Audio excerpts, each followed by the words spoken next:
Hey everybody, welcome to another episode of What a Hell of a Way to Die News Roundup. I'm Francis, as always, kind of coming full circle with all of this, where I used to, in the very, very way back when of the podcast, it was just me rambling to myself. Turns out I'm still doing that. I do think that I am a little bit better with a co-host, somebody to kind of bounce stuff off of, but I am enjoying these. I hope you guys are as well.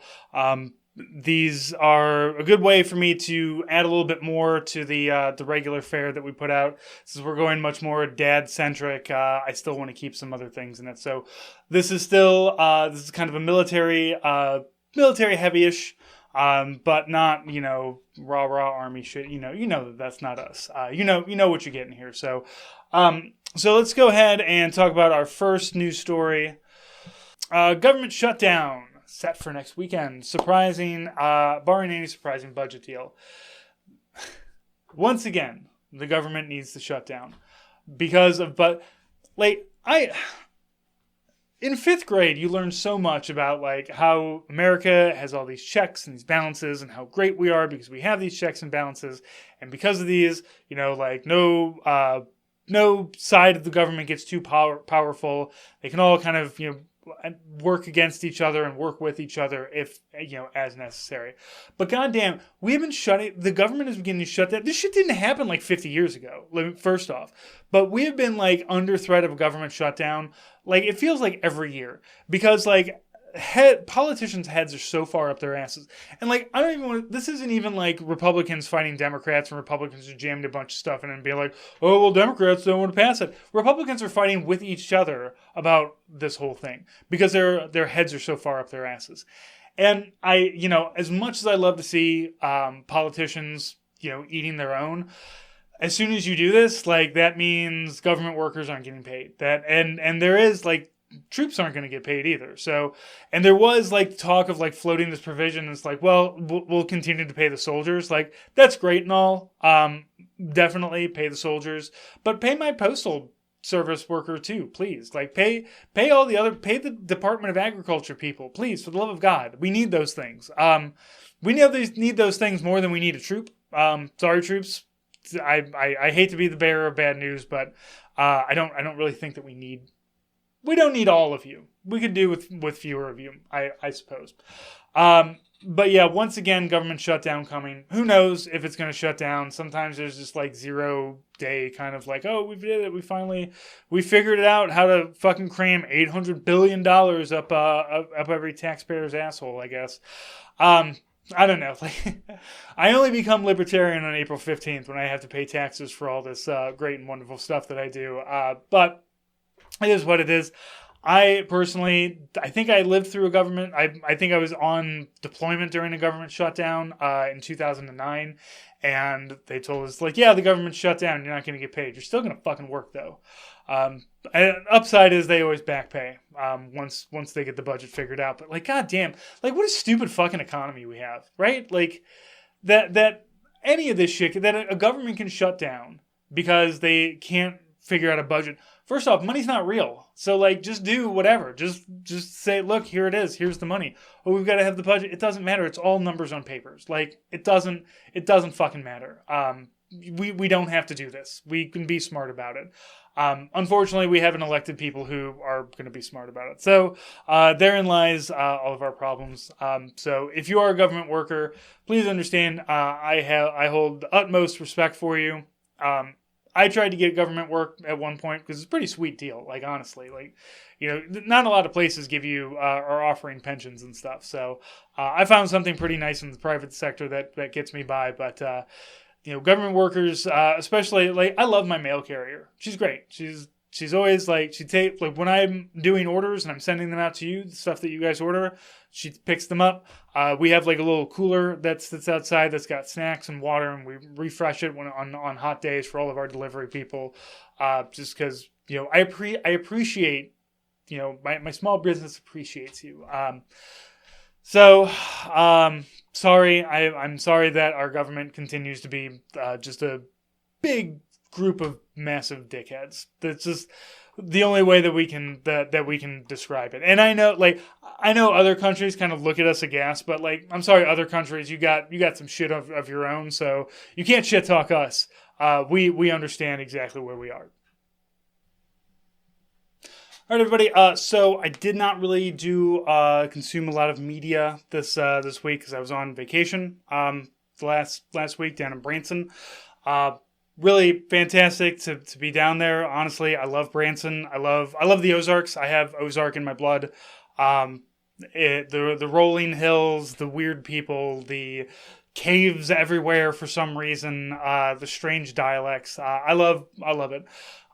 So we went down there, spent about 4 days on down with my feet in the water in a lake, not looking at anybody for a bit. The first thing we got to where we were staying, and it's a nice little kind of condo situation on the lake out there, and they had kayaks and the big water trikes and stuff that you didn't even have to rent because you stayed there, you get to use them. So I went out on one of the kayaks. Like, first thing we got there, I went out on a kayak and just dunked my feet in the lake and stared off into the distance for a while and really enjoyed myself. It was very nice, calm, and peaceful. We went to Silver Dollar City as well. Very nice. It's a very strange place to go. I will not lie. Especially, it's a theme park, and it's got like phenomenal roller coasters if you're a roller coaster person, but like, it's built on the side of a mountain, so like, there's a lot of up and down hills that you gotta go. There's one particularly like egregious, like real uphill that you gotta do, and it's all on like blacktop. So when it's in the summer and when it's hot, it's fucking ungodly unbearable there. That's why we go when we do, end of summer, beginning of fall kind of area. So, looking forward to doing that again. The place that we stayed at was really nice. A place called Stillwater. As I said, nice little, like, not quite a hotel, but it had like hotel-ish amenities. But if you wanted fresh towels, you had to go get them yourself. No turn down service, things like that. So, which is fine. Exactly what we were looking for. But it's not the same as when we go on vacations to other places. So a little bit more rustic. Like I said, I really enjoy being down there. Let's see. While we were down there, I did a bunch of TikToks of our time down there. Army Strang on TikTok. I don't post there very often because I spend a lot of my day in this box. And there's not really things to TikTok about. But when I was there, I was going around taking video of stuff and slamming it all together with some cool backing music. Very Ozarky music, which is a lot of bluegrass and stuff. So there's a bunch of those. I think I did one for like every day that we were down there. Started, one for our travel days and everything. So go check those out on TikTok. I thought about, I might throw them in here. We'll see. Maybe I'll put them in here and you can watch my TikToks on YouTube, because why not? It's what is social media but just one snake eating the shit out of its own ass, I guess. So other things. This is me in a funicular, trying not to look real high.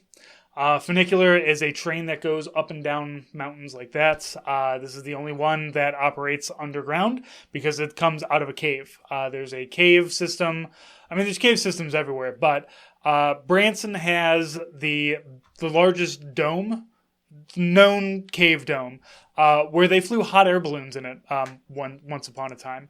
And they did that, and one person was a real daredevil, and they got on top of the thing, and then a breeze knocked it against the wall, and the whole thing deflated, and it took a lot for them to rescue that person, and they almost died, so they don't do that anymore. Because we're pussies now. We don't do strong, insane things like fly hot air balloons underground around here for Guinness Books Records. Anyway, really nice time there. Highly recommend it. Another thing that Branson is really kind of known for is this book, Shepherd of the Hills. Very famous book that was written 1908, I believe. And it's, a story of love and forgiveness, and but it takes place in the Ozarks. It's modeled after real people that lived in the area that Harold Bell Wright was staying with. And it's kind of a convoluted plot a little bit, but it's still a really great read. I haven't actually read all the way through it. I've read part of it, the first chunk of it. Some of the accents are hard to, I can hear a Missouri accent and I'm fine, but reading a Missouri accent is kind of weird for me. So I had a little bit of difficulty. I will probably go back around and try to read it again. Branson has a Shepherd of the Hills play as well, but unfortunately, when we were there, it got rained out about halfway through. So, but great book about Missouri. There's not a lot. There's not a lot of books about Missouri. The only other book about the Ozarks that I can think of is Winter's Bone, which is not a happy book about the Ozarks. And then you've got the movie or the TV show Ozark, which is not shot in Ozark whatsoever. Because look at these trees. Those trees are not in the TV show Ozark because they shoot that in Atlanta. Anyway, I'm going to shut up about the Ozarks. Final thing, technical of the week. The Houthis bringing their A game to a military parade. Now look, normally you're going to do a military parade. You bring your guns, you bring your missiles, you fly, all that shit around there. These guys brought a book. I assume the Quran. And I don't know what passage it's open to. I did not look that deep into it. I, however, love that somebody did this. They put together a Quran technical. I want to know, one, I want the HBO, Trick My Truck version of this, where we get to see, the creation of this. Because this was not thrown together. This was we know we're going to have a military parade at some point. We want to have a gigantic Quran on one of our deuce and a halves. So they had to find people to make it. And I'm curious, is this a functional? Can you flip the pages? What is it made out of? Is it wood? Because from this distance and this graininess or whatever, it looks like a book. It looks very well done. So I'm very curious how they built it, and I want to know what happened to it after the parade. You're going to need that deuce and a half to do, transport truck shit pretty soon. So do you take the book? Do you put it in a museum? I know if it was America, we would put it in a museum because we love to put all of our military artifacts into museums. So maybe put it into a museum. I don't know, maybe it gets chopped up. I don't know what it's made out of. It could be made out of wood, it could be made out of fiberglass. But from here, the painting looks beautiful. Really looks like somebody put a lot of time and effort into it. So I love this technical. I'm love to see somebody bring a little something different, a little something extra to the game.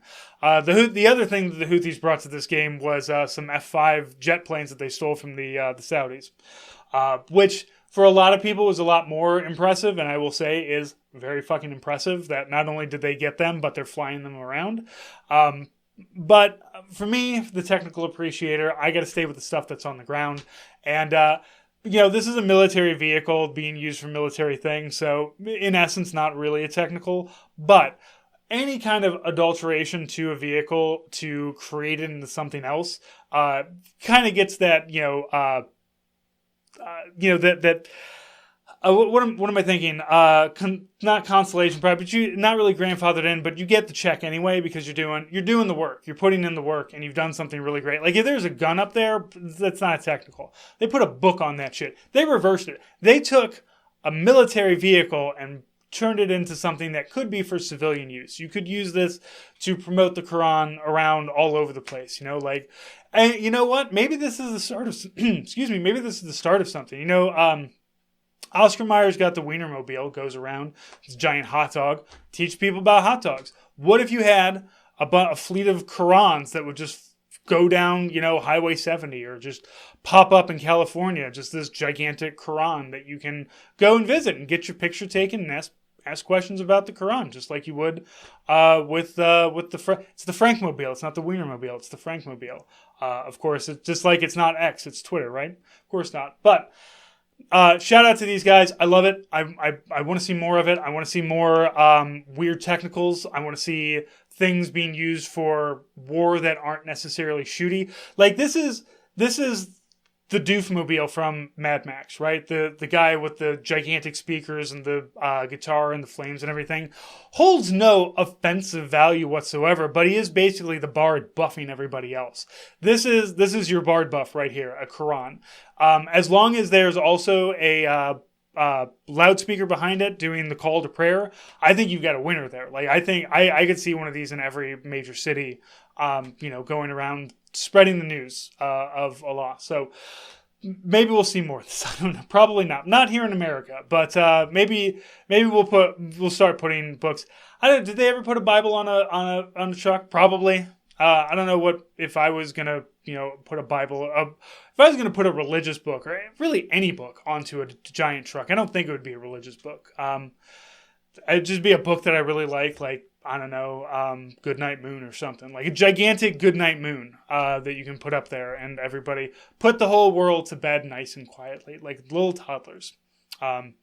So Patreon.com, hell of a way to die. That's the technical I'll make. A Goodnight Moon technical. $5 from every one of you that's watching this, and we'll make it happen. All right, we're back with the Enlisted Times. Enlisted Times is one that I've been drawing from a lot of.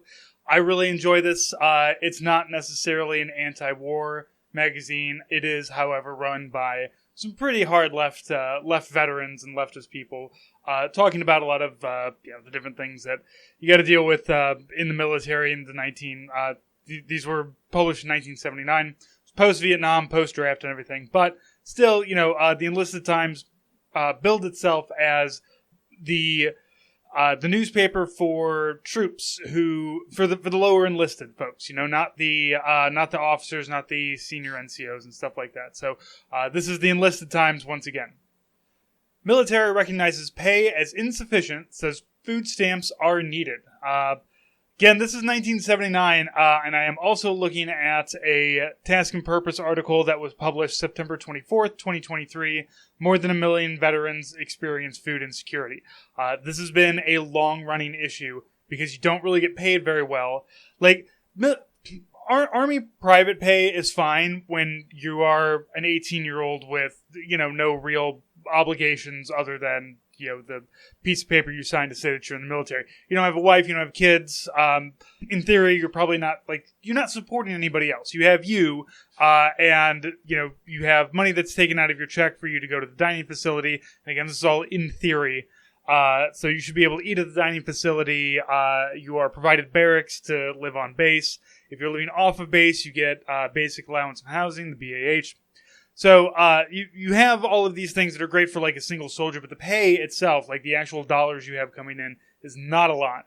So this has been an ongoing issue with a lot of soldiers now and back then, and ever since, because it's hard to be a specialist with a kid.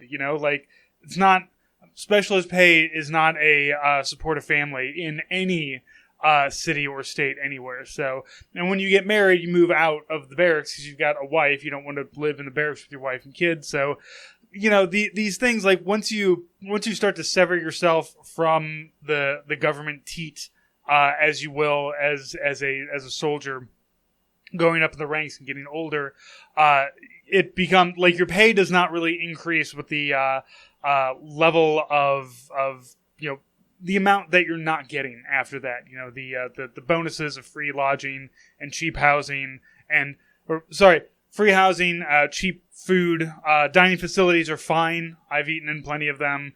Soldiers complain. I'm not saying that every dining facility is 100%. The ones that I've been to have always been fine. I'm perfectly fine eating them. But let's go ahead and get to the article here. A USO worker clips newspaper coupons to help feed military dependents at Alameda Naval Air Station in California. Baby food and breakfast cereal coupons, 20, 25, and 35 cents off the price of margarine, orange juice, pizza, coffee, toothpaste, snipped, classified, and placed into envelopes. A small box on the countertop of the USO-operated Family Service Agency holds the coupon-filled envelopes. The problem is simple. The pay is not enough. In fact, for many military families, the pay won't cover the cost of food. Inflation sent food prices up 22% between 1977 and 1979, and one government figure projects a 46% food cost increase from 77 to 81. Quote, the basic pay of almost 1/3 of the enlisted members is at or below minimum wage, end quote, Navy Times reported last November. Poverty in the armed forces is now officially recognized. Skyrocketing inflation has reduced the purchasing power of military pay so drastically that directives recently issued forth from the chiefs of Navy and Marine Corps are to apply for food stamps. The Marine Corps director says, in part, the U.S. government food stamp program is a family assistance program under the cognizance of the Department of Agriculture, which enables qualified families to purchase additional food products at no additional cost. Many Marines may not be aware that they are eligible for this program.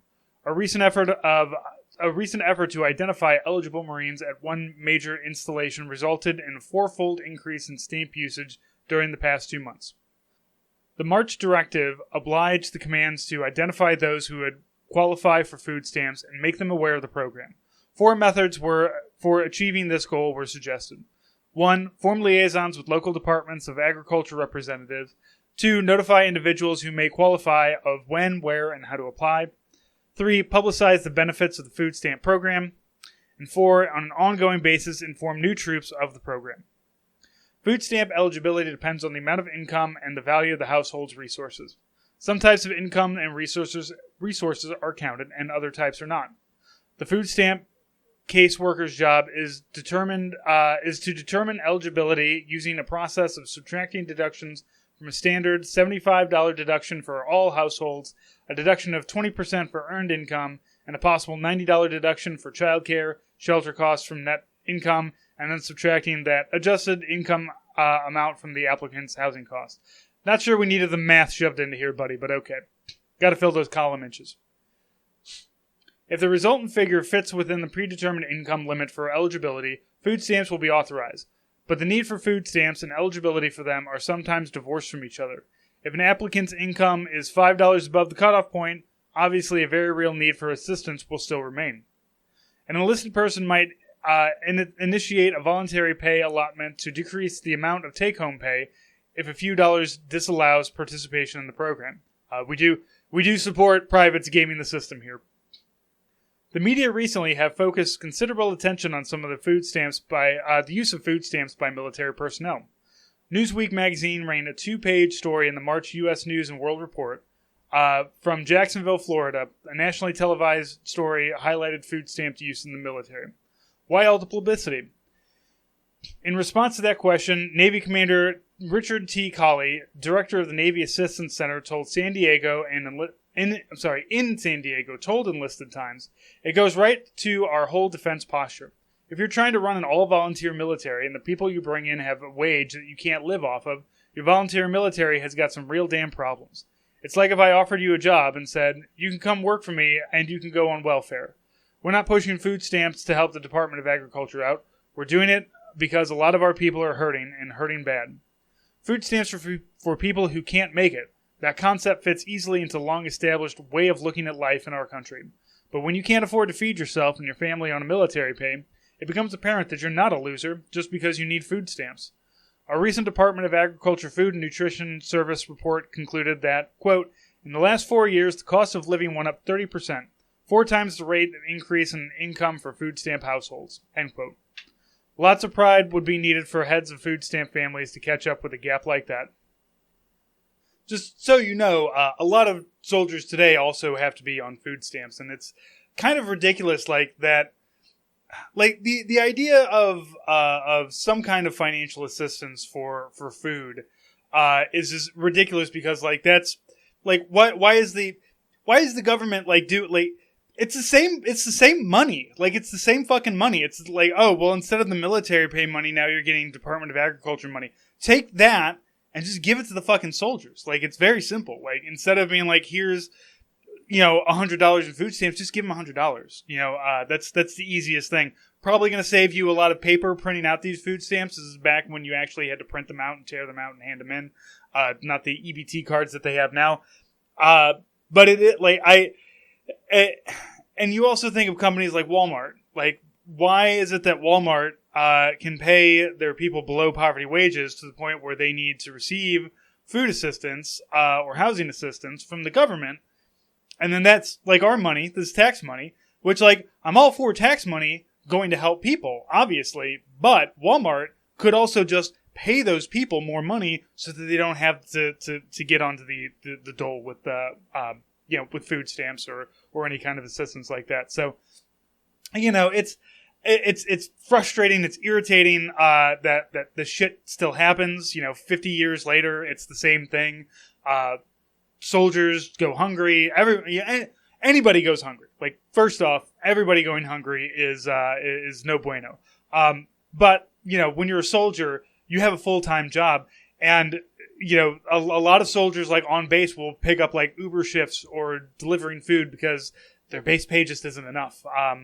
And hey, if you're the salty E7 with 2 divorces under your belt, that's kind of on you. This is not for you. This is for the E3 who has their bouncing bundle of joy at the age of 21 and now needs to be able to pay for a house and pay for childcare and all these different things. So that was, again, military recognizes pay as insufficient, says food stamps are needed, where the military is saying, yes, go out and get food stamps. Okay, letters from the readers from Enlisted Times. People write in, they publish them, the goods and the bads. The first one here, reader takes news objectivity to task. I've been reading your letters from our reader section and feel I must comment on the complaints that your paper lacks objectivity in its reporting. I wish to point out that there's no such thing as an objective reporting, that even Time magazine and your local newspaper are subjectively biased in their reporting. That these journals usually reflect the status quo attitudes does not mean that they are reporting objectively. The refusal of the military press to air conflicting news, dissent, and all but most petty grievances has created a need for journals like yours. Freedom of speech and dissent are important parts of democracy, and without them we cannot make informed decisions. Though the armed forces may not consider themselves to be democracies, they are in fact intended to defend the democratic way of life, for which they must set examples for or be forced to defend their own existence. I find your practical articles on legal matters, hazards, benefits, and the rights of the military personnel to be informative and helpful. I also appreciate and feel a need for articles exposing the military and foreign policy, which Army Times, Newsweek, and other syndicated press really reports on, and in which the enlisted members of the armed forces rarely hear about, even though they may someday be forced to give their health or their lives for these things. The response is, Dear Bob, not only do we agree with you that there is no such thing as objective reporting, but we also recognize the need for more articles on the military's role in foreign policy. If we go to war, and those who are forced to fight should know what they are risking their lives for, be it big oil or self-defense of our shores. So, yes, I'd agree. Pretty important to have something like this. Next one, lobbying for equal time on Korea. Upon reading your article in the February-March issue, I wish it to be known that I feel your article was overly biased in the wrong direction. You have made Korea sound like a true hardship tour. I strongly disagree, as I spent 2 years in Korea. My ex-wife is Korean, my adopted family is Korean, and Korea has become a true home for me. There's much more to Korea than duty, politics, bars, and hookers. This is a country filled with people who, given a chance, can give love and warmth and understanding. I feel an article that is more pro-Korea is in line. Something like equal time. Please think this over. Last thing, if there is a war in Korea, and I wholeheartedly would go fight for South Korea, I believe in these people. Shout out to this guy loving Korea, even though his ex-wife is Korean. He didn't have to throw that in there, but he did. He wanted to let us know he's true. Like, you don't want anybody stealing enlisted guy valor. So, this guy's like, no, I love Korea. My ex-wife is Korean. I fucking love Korea. That is some E5 with a DWI under his belt, kind of talk. So we're here for it. That's Vince E. Warner from Fort Hood. Now, on the other side of that, there's this one, a serviceman who brought his wife along on Korea duty tour. So, you can bring family. I'm not sure what the rules were back then. I certainly don't know them now. But you could bring family and wives, I believe. I believe that there are dispensations for it here as well. So, It exists. Like, we just, kind of, but I don't know. I don't know if you can bring a wife or if this guy is like, no, he met a woman there and married her. So, this is a serviceman who brought his wife along on Korea duty tour. As a former GI who did his time in Korea, I thoroughly enjoyed your piece in the February-March issue called Spending Time with the Troops in Korea. I'm extremely grateful for E.T. for telling it like it really is. I don't believe that very many GIs out there shared the Korean experience with their American dependents as I did. Believe me, it's a very trying experience, especially when you're sent to Camp Humphreys, which is approximately 65 miles south of the DMZ, where there are no command-sponsored troops. Being categorized as such is a curse that haunted us for our 12-month tour. My wife arrived in country at my expense, and from right then on I was denied every right guaranteed by our Constitution. It's bad enough that the GI is a second-class citizen overseas, but the unauthorized dependent lives at the bottom of the barrel. See, okay, I'm just going to break in here. We see unauthorized. Bro, I'm not saying it's fair, but this is a lot of on you here. I really wonder if these two crazy kids made it. All right, back to it. During such a tour, when we tried to resolve personal problems through the chain of command, we were told if the Army wanted you to have a wife, they would have issued you one. Others took it the attitude that my wife had no business being in Korea. Probably. My wife always had to stand outside of both the PX and commissary stores while I shopped, as she was not authorized a ration control card needed to get inside. This regulation could have been tolerated if it applied to all dependent wives in the country, but the hard truth is that any foreign nationals, the vast majority being hostess or businesswomen who catch themselves a GI, are granted all the privileges that all U.S. dependents are entitled to. The employment opportunities there for unaccompanied American dependents are next to nothing due to our status of forces agreement with the Korean government. Americans are also openly discriminated against by the AFI system. The employee ratio of Americans to Koreans is tremendous. A conservative estimate would be 25 to 1. Have you ever tried explaining that you'd like to speak to the manager to a person who cannot speak English? This guy sounds like a dick. Alright, up to our last day in country, our curse stayed with us. According to the Air Force regulations, my wife was not authorized to fly back with me to the States, even though I offered to pay. Much to my disgust, the foreign nationals who caught themselves a young foolish GI to marry were automatically granted their ticket to the big PX in the States via authorized concurrent travel at the government expense. Ironically, U.S. immigration laws prohibit the prostitute's admission to the U.S., but once again, the U.S. overlooks these facts. A note to all dependent wives out there. Better to suffer these injustices that the military imposes than let your man go it alone to the land of chronic alcoholism and adultery. Throughout the long year, we were alienated by our peers because we did not condone the whoremongering attitude that prevailed from the lowest ranks to my first sergeant, NCOIC, OIC, and my post commander. After all, equal opportunity and adultery are clearly outlined in the UCMJ. The response is, Dear Disgusted, we agree with your point and understand your outrage at the discriminatory treatment of your wife received in Korea. But do you think it's fair to characterize the vast majority of Korean women who marry GIs as prostitutes? Yes, thank you. Also, dude, you sound like a complete asshole. Like, it sounds a lot like you were told no, you couldn't bring your wife for one reason or another, and then you did it, and then you were mad that everybody was like, you did the thing that we told you can't do. And like in a just and verdant military, they would have kicked you out for that bullshit. But this guy did his whole tour. So, shout out to him, I guess. I hope that your wife left you because you sound like a huge dumbass.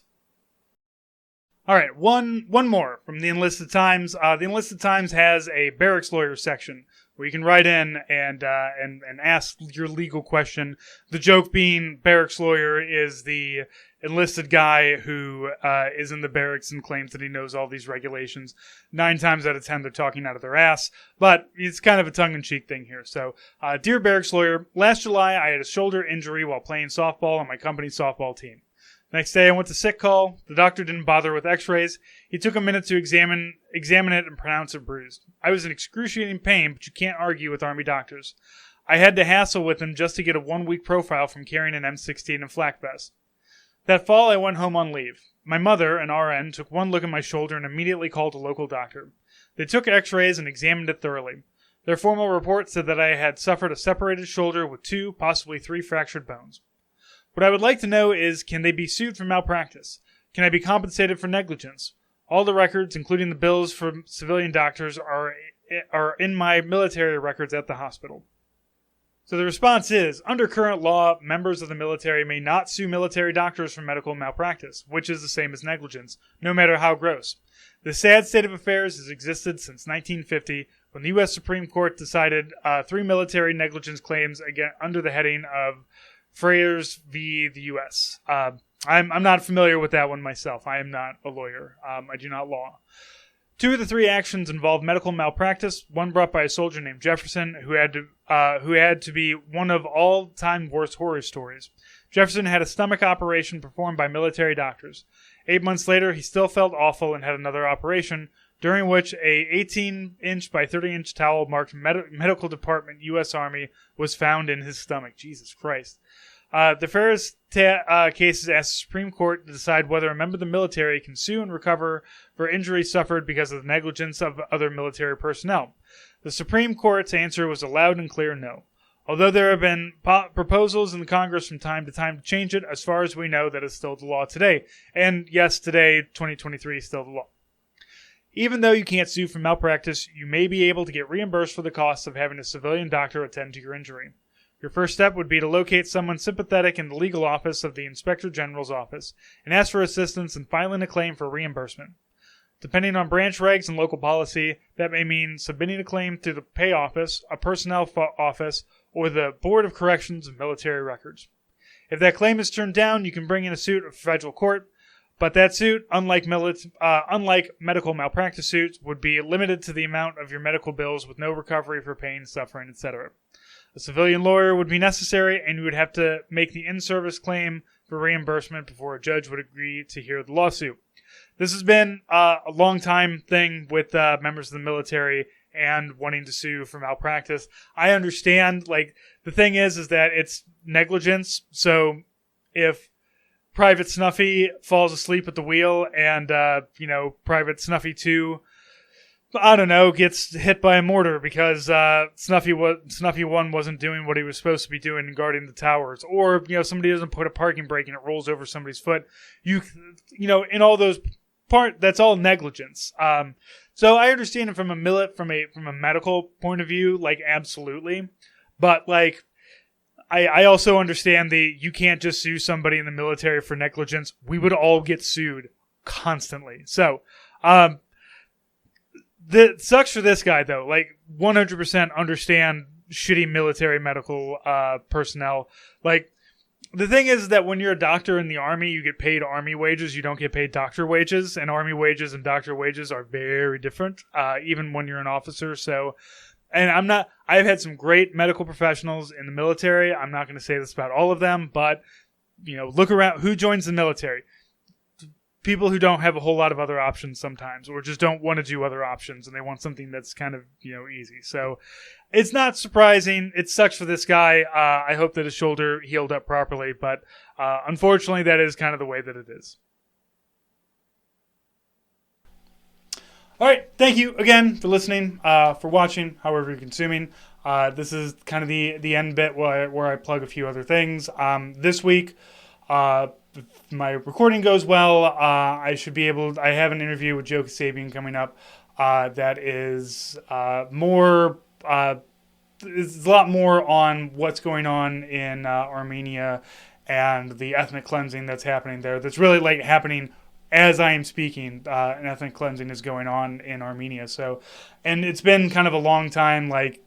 Azerbaijan has been wanting to do this for a while, it seems. So, Joe is a historian, a genocide scholar, and has been doing history of Armenia over on his own show.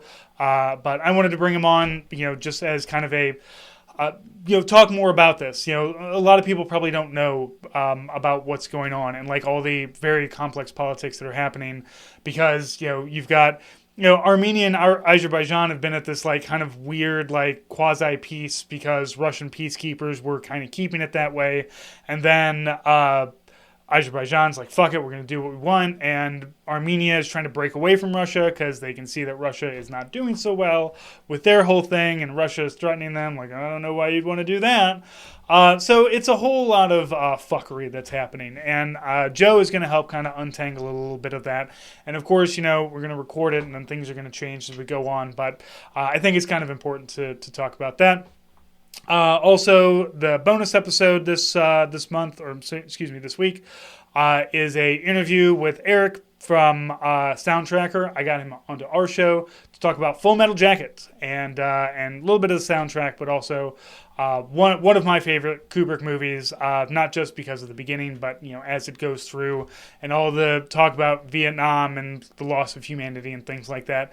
A movie that I have not seen probably in more than a decade at this point. So it was interesting to watch with my new and updated politics. So that's over on Patreon. I'm going to put that at the $3 level. So if you want that, joining up the Patreon gets you 7 years worth of bonus content where we've been pumping these things out for one a week for a long time. We only started to slightly slow down by doing 3 a month. So there's still a lot of great stuff out there, a lot of content to fill up your ear holes if you want that.